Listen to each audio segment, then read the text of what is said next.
আটলান্টিকের ওপারের এক দেশ বাংলাদেশ, যাদের হৃদয়ের গহীনে আর্জেন্টিনা। এই অকৃত্রিম ভালোবাসায় সিক্ত হয়ে সেমিফাইনালের মহারণের আগে আবেগী বার্তা দিলেন কোচ লিওনেল স্কালোনি বলেন, বাংলাদেশকে ধন্যবাদ। এটা সত্যিই আশ্চর্যজনক। নিজের দেশের বাইরে অন্য দেশের মানুষের গায়ে আর্জেন্টিনার জার্সি দেখাটা দারুণ এক অনুভূতি। আশা করি আজ আমরা বাংলাদেশের সমর্থকদের মুখে হাসি ফোটাতে পারবো।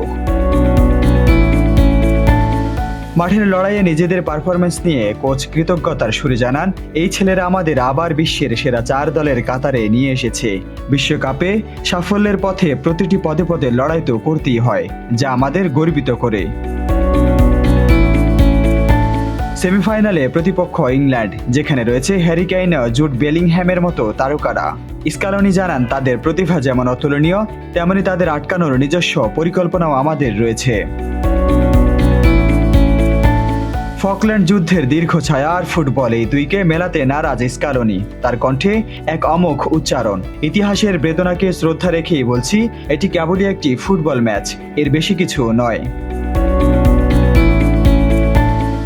মাঠের লড়াই এখন গন্তব্যের কাছে। স্কালোনির আত্মবিশ্বাস আর বাংলাদেশের সমর্থকদের অমোঘ ভালোবাসা, সব মিলিয়ে বিশ্বকাপের মঞ্চে এখন শুধুই চূড়ান্ত জয়ের অপেক্ষার পালা। রাশিদ বিল্লাহ, নগর স্পোর্টস।